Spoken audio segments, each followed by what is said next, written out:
Hi, folks. My name is Boyagian, and I am the COO and co founder of PMG 360. Great leaders are great communicators, but communication isn't just about speaking clearly. It's about influence, connection, and trust. Whether you're leading a global business, managing a team, or building your personal brand, your ability to communicate can make or break opportunities.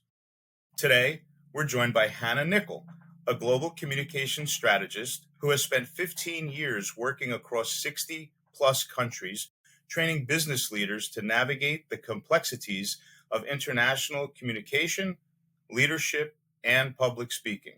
We're going to discuss some of the biggest communication mistakes professionals make, how leaders can be more persuasive, even if they're not naturally outgoing, and whether businesses lose opportunities by neglecting public speaking. So, without further ado, Hannah, welcome to the show. Thank you, Ara. I'm delighted to be here. Very happy to have you.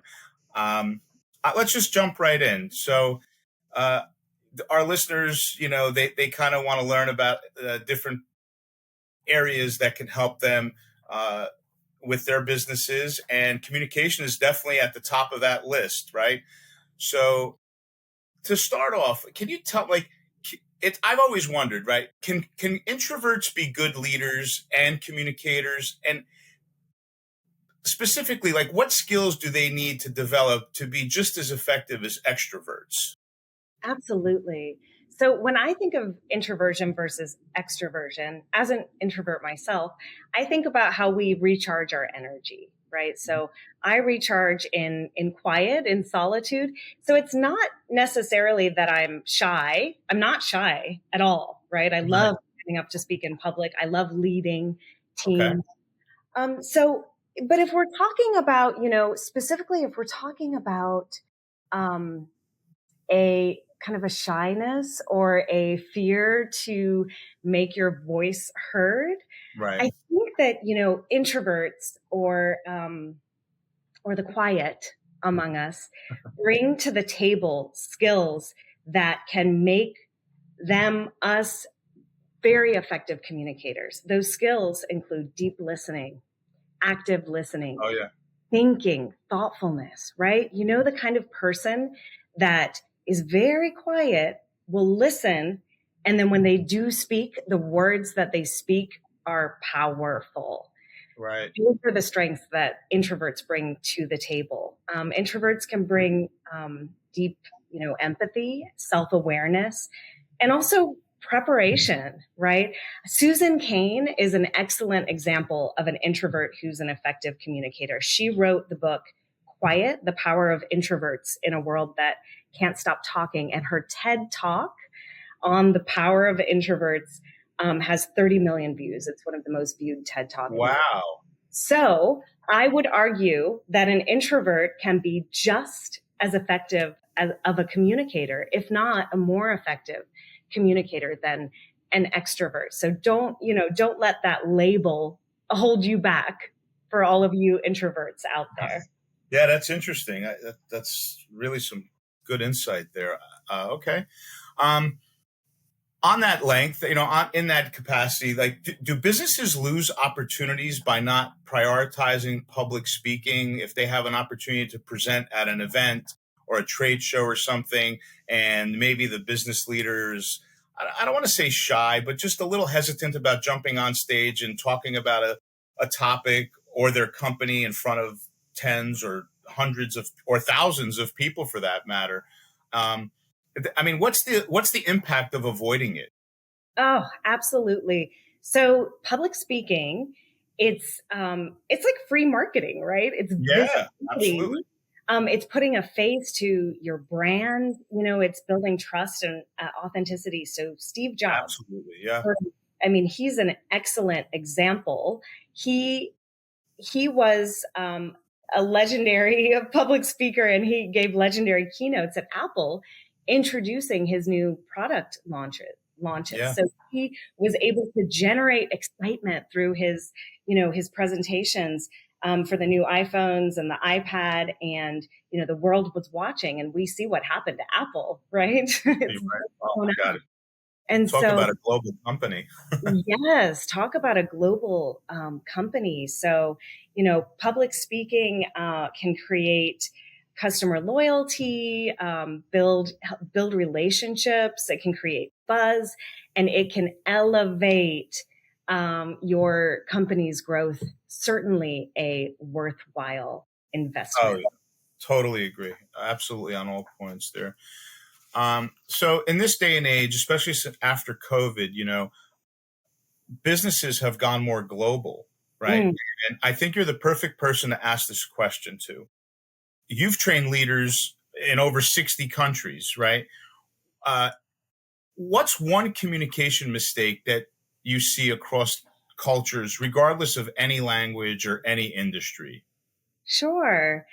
So, we all come with our unique cultural perspectives that even if we're, kind of multicultural, like me, I had U.S. parents, grew up in Nigeria, spent my 20s living in Southeast Asia. I don't identify with a single cultural context, but I do bring my cultural lens. And so I think that it's important for us to remember when we're engaging with someone who has a different lived experience than we do, and that's literally everyone. Um, Absolutely. it's approaching that person or that audience with curiosity. Who is it that I'm working with here? Curiosity versus categorization. Yeah. Putting people into, you know, a cultural box. And then I think it's really important for us to keep in mind when working across cultures that what works in one context might not work in another. So a huge mistake that I see, for example, in US corporate contexts, there's a lot of, sports analogies that are used in business. That's right. You, yeah, I Get mean, the sail across the goal line, or yeah, 100%. Yeah. exactly. Yeah, exactly. So even just terms like let's touch base. We might be more effective in communicating if we say, let's schedule a meeting and discuss this, right? Saying what we mean, avoiding the idioms, right? So things like if we're coming from a US cultural context, you know, I might not, and I'm working with someone from a different cultural context or kind of with international audiences. Instead of saying something like, oh, you hit the nail on the head, I might say, oh, yes, you understood my point exactly. And this is how I'd like to move forward. And so in my PhD research, I study communication strategies for effective Yeah. cross-cultural and cross-linguistic collaboration. And really here, the key is that we want to take mutual accountability for comprehensibility, which means that if I'm an American with, a monolingual American who, speaks one language, maybe limited global experience, how can I work more effectively with my counterparts on the other side of the world? Right. Um, I can check that the messages that I'm sharing are actually being understood by the people who are listening, and I can think about how to simplify my speech, say things a bit more directly, a bit more clearly, and then really pay attention. Because there are so many cultural variations that might be out of our awareness, and it's okay.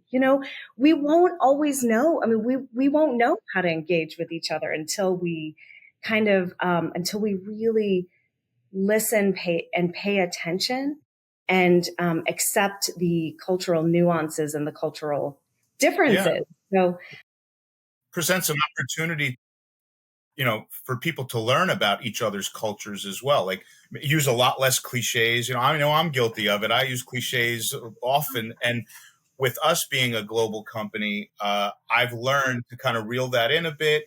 I've learned so much about the cultures and the countries that we have team members in, and it's been really fascinating and rewarding. And completely agree with your sentiment there. Good point. Yeah. And we all do it because it's not easy. It's really it's not easy. Pronunciation challenges exist for every single one of us, right? So even things like you and I had a conversation about our names, as we were starting the podcast, right? So even things like that, and you know, that's okay. Be compassionate with yourself when you're engaging across cultures, and then be compassionate with each other.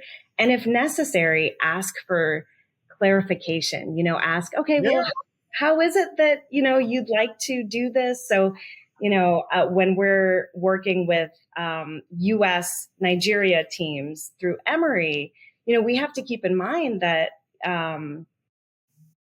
Americans can be, a bit more direct, which might be seen as impolite in other cultural contexts. Many Asian cultural contexts, for example, indirectness is a way to promote harmony, and it's kind of a face-saving politeness. Strategy. And so there are just things to kind of pay attention to that might be a little bit different, and to understand that understanding those differences does take time. But the essence of what I'd like to say here, and I've got a whole PhD dissertation. Oh, yes.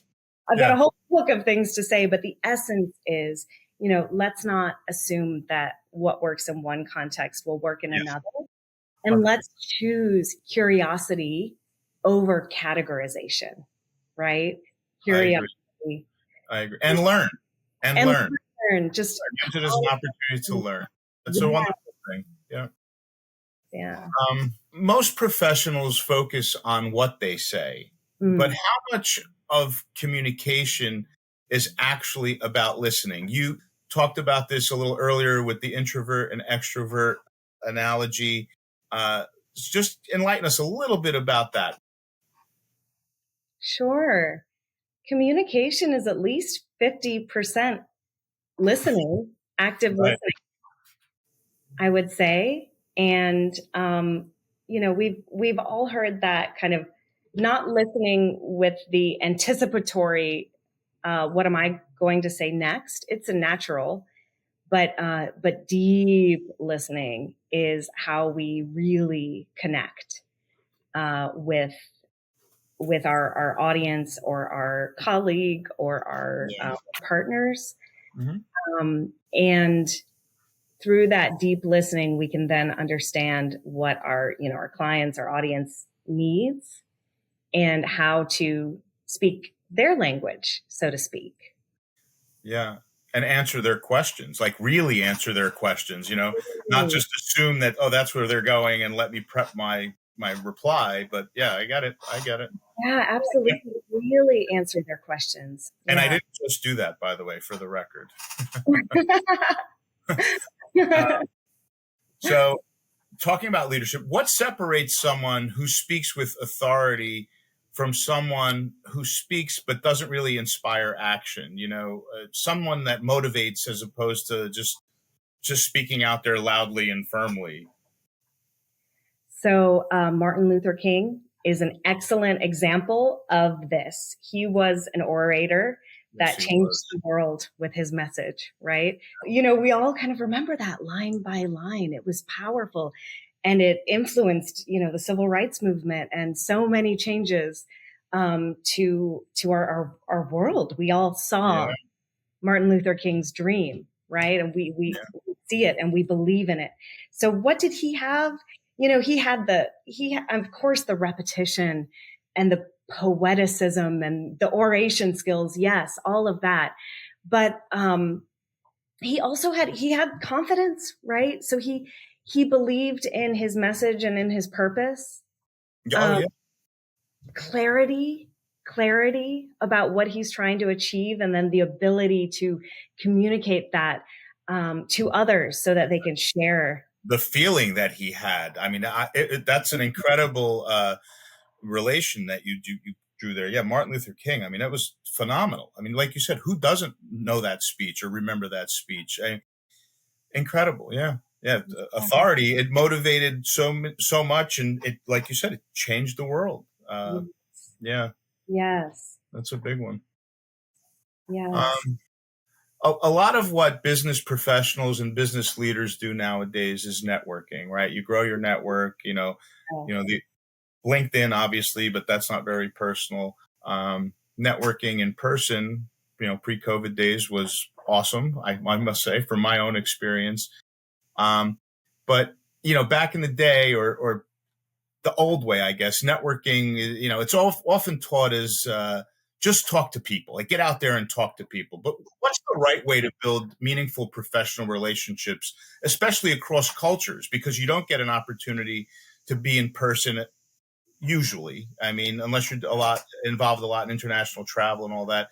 So cross-cultural networking, relationship growth. What's your opinion on that?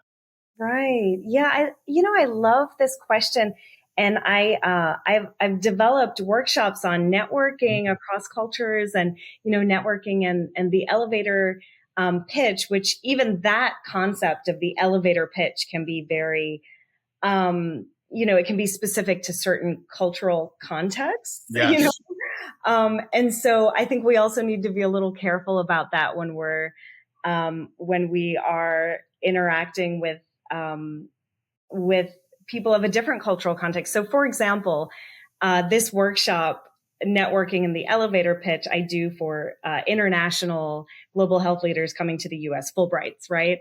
And so it's sort of an adaptation to the U.S., cultural context. We go through and we develop this 1-minute elevator pitch, and what we do here in the US, right? So if you are someone coming from a different cultural context and you're wanting to work with American companies or network with Americans, it's common to talk about a little bit about, who you are, what you've done, and then what you want too, right? What are you interested in?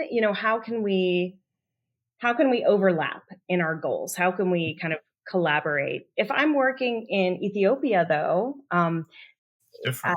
yeah. So when we talk about networking in Ethiopia, we're having coffee. We're having a 2-hour, coffee conversation, and Yeah, it's not hurry, hurry, hurry. A lot of cultures, hey, relax, let's talk. And that's very important. Very important. absolutely. So networking across cultures, again, I think I would go back to that sense of curiosity, and then understanding that relationships take time, and building trust over time does take time. And the way that we can build that trust is we can approach the person that we're networking with a sense of curiosity about our shared interests, right? Yeah. So how can we support each other? And, networking does not have to be transactional. It can be with this mindset of, I want to support your goals and I want support in my goals, and we can elevate each other. We can grow together. We can kind of build this supportive global community with each other. If I can recommend one tool, it would be LinkedIn. Sure. It's, for global networking. But that mindset of mutual support and collaboration and curiosity about shared interests. I'd like to add one other word in that description is you have to be genuine. I think if you're not genuine, I mean, it won't work no matter how hard you try, whatever you do. You have to be sincere and you have to be genuine in your communication with the person that you're trying to connect with. At least that's been my experience, and from what I've seen, just from observing. Yeah. That authenticity is, it's what's missing today. Yeah. In our sort of, information overload, AI era, we're all craving that authenticity and that genuine connection. Yeah. One of the guys on our team, he always says, he goes, people buy from people. Yeah. you know, and that really rings true. Like you build that solid relationship, and you're genuine about helping your clients and with whatever their needs are. If you can help them and you're true about it, I think, it's just a beautiful place to be with the person you're talking to. So, yeah. And it's not just about talking. I know, we talk about discussions and conversations a lot, but you've also helped business leaders refine their writing skills.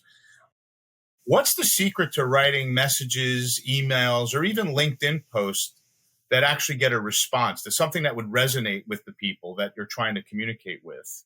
Right. Yes. Okay. So, we've got these AI powered tools now that can Too many to count. to that I love talking about and training people how to use mindfully. So maximizing the benefits, leveraging the benefits of these tools that we have now, while mitigating the risks, because they're not always accurate. And so when we're thinking about writing, for example, an impactful message, it depends on the genre that we're writing, how we write effectively. But I would actually recommend leveraging these tools to help craft a message, because they can actually be very effective, right? Whether it's help me create a LinkedIn post, or help me, brainstorm ideas for this presentation. So tools like Grammarly really, really help make writing just easier, more efficient. The Grammarly, installation.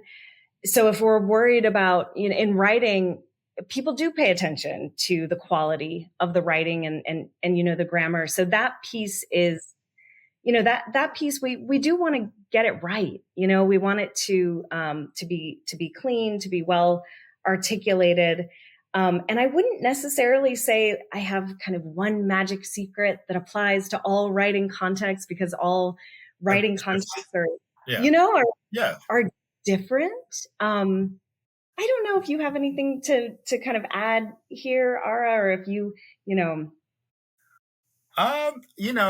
I think, like you pointed to, Grammarly, I mean, your text, your emails, your posts are a reflection of yourself. So, Yes. I know sometimes people rush through an email or whatever, and there's grammatical errors in it. I mean, subconsciously, I think the person that's receiving that message kind of thinks like, who, you really didn't write that correctly, or do I really want to discuss something important with this person? So it is a reflection of yourself, and you want to keep it tight, so to speak. Like, dot your I's, cross your T's, make sure you're conveying a message that actually, the message says what you want to send to the person, and not just something that's either fluff or the other thing I really don't like is when people send me a straight AI created email. Oh, yeah. It's so obvious. Like, it's non-personal, it's not genuine, and it doesn't really hold as much water as just a shorter note from someone else that's really trying to make a connection, or send me an email or a message about something, a topic that we happen to be going back and forth about. So that's kind of how I look at it. I'm so glad you said that, Ara, because there is a danger of over reliance on these AI tools, right? So if we just blindly rely on AI to do all of our writing and our messaging, this is going to hold us back.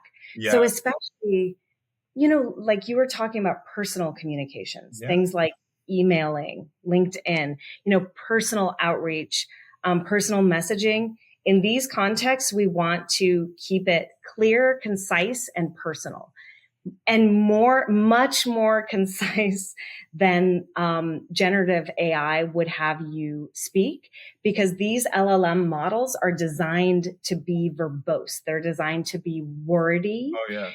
And, real humans we don't communicate that way. No, we don't. And so, like you said, that's what makes it obvious that it's AI generated.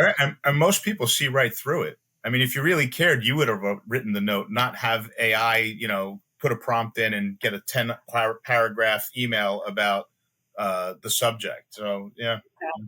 Exactly. And so that I would say is probably the key. I love takeaways, right? I'm a natural trainer. So the takeaway here would be, sure, utilize these tools as our world is changing. We want to adapt with it. It's not the authority, right? It's your aid. It's your assistant, Yeah. it's a brainstorming partner. It's not the authority. You're still the authority. And keep it, you're still you. Keep it personal. Keep it clear. That's how we think, right? But how about the people that are coming up in the business world today who haven't had a world without AI, without having these tools doing all the work? I mean, I'm just curious what are we in store for, 5-10 years plus down the road?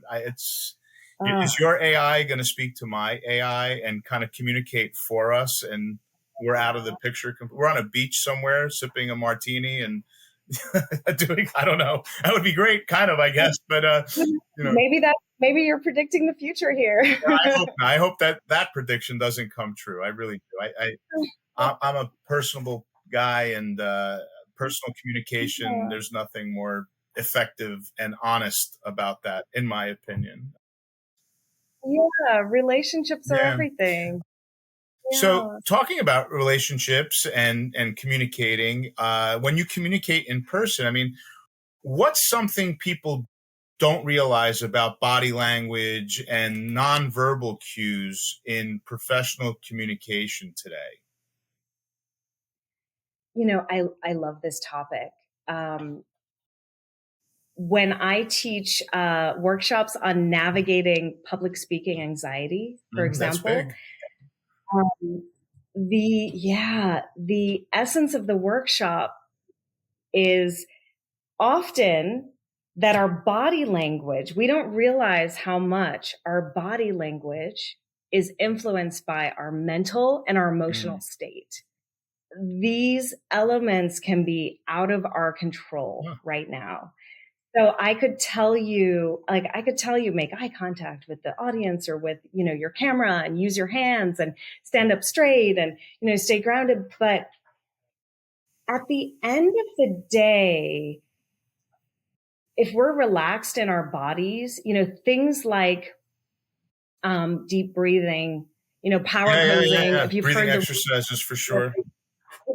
Yeah. And just sort of like these big, open, expansive exercises, these embodiment practices like yoga, Tai Chi, things that kind of open us up before an interview or before a speech, have a real impact on our body language as we're communicating. So when I think about body language, I think about,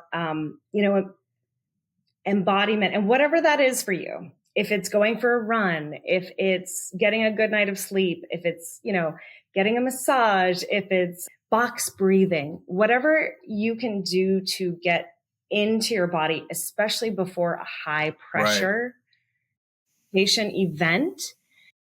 Kind of get rid of that nervous energy, get that all out, Yeah. And it kind of comes through. Yes. It kind of comes through, to your audience. And then the other thing I would say about body language is that it can also, the symbols can vary across cultures.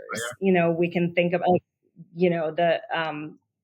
the okay symbol that is acceptable in Western contexts is vulgar, in other contexts. And so, a nod or a shake of the head, just remembering that it can vary the interpretation. It means something completely different and blow up on you. Like people could take offense at hey, great job. What is this? Why did he do that?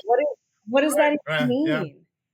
Kind of goes back to, learning about the culture of the people that you're communicating with, it and being as open and understanding how what you do, not just what you say, is interpreted on their side because of who they are, where they are, and what they're accustomed to, with their culture and where they've grown up and all that. Yeah, that's Yeah, because of their, their lived right. experience and their sociocultural Right. context. And I know that many people believe that great communicators are naturally gifted speakers, but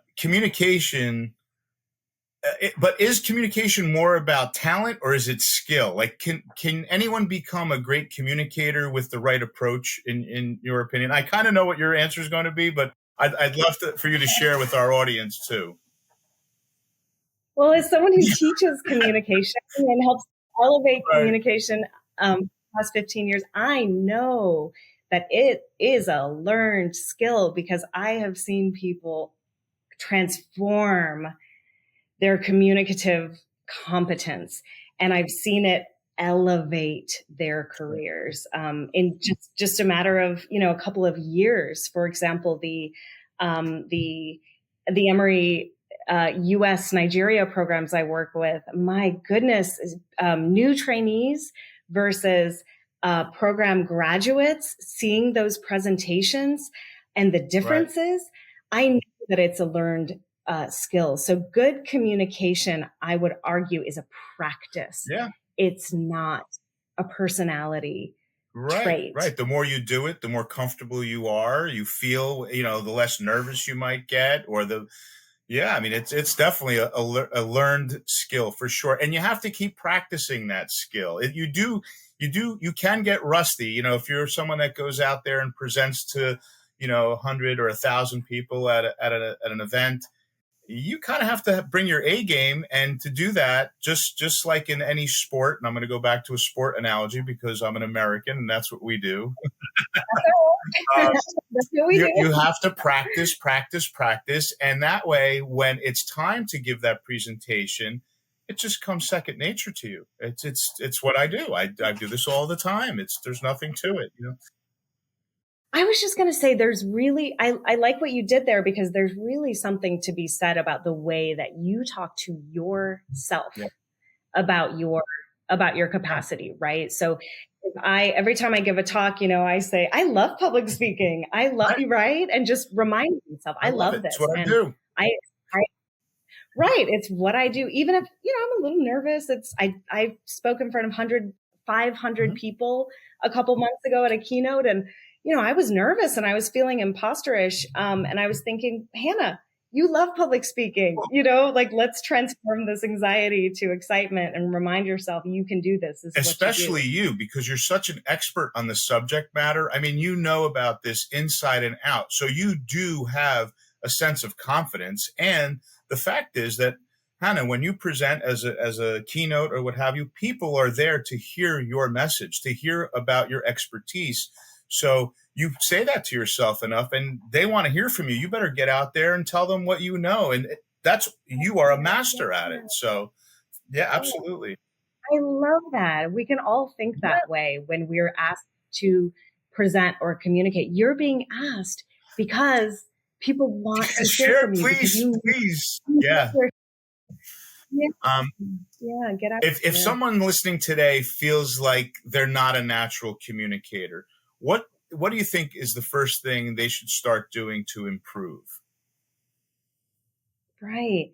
It depends on your personality, how you work. There is support out there. Seek that support, whether it's joining a Toastmasters group, whether it's hiring a communication coach, and investing in training, or if you're a little more introverted about it, right? Um, you can use these AI tools at our disposal. Maybe record yourself, ask for some automated feedback from ChatGPT is multimodal Oh now. yeah, These practice. LLM tools. You can watch yourself. You can record yourself in everyday communicative practices or giving a presentation, whatever it is you're working on. And you can seek feedback from people that you trust, or you can seek automated feedback. You can give yourself feedback just from observing. A lot of times we can see ourselves what needs to Yeah, be improved. we do Yeah, tend to be our harshest critics, though. I must say, but to go You back to did. your point, You did. practice, practice, practice.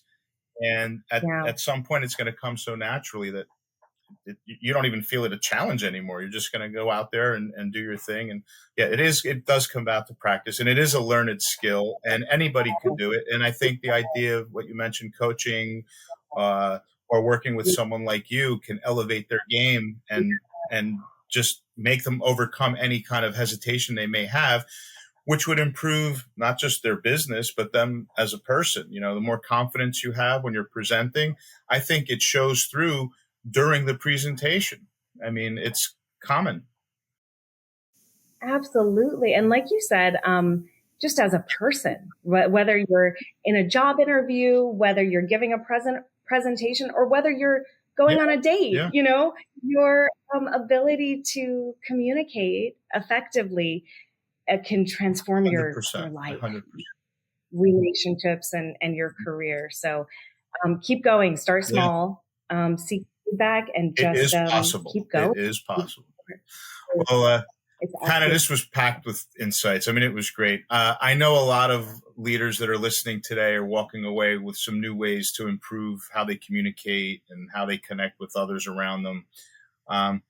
If you folks found this conversation valuable, please make sure to subscribe and share this episode with your team, because the ability to communicate isn't just a skill, it's a competitive advantage. And you need to understand that, especially in today's world. Hannah, thanks so much for joining us. It's been great. I can't thank you enough. Thank you so much. Thank you so much. Wonderful. Take care.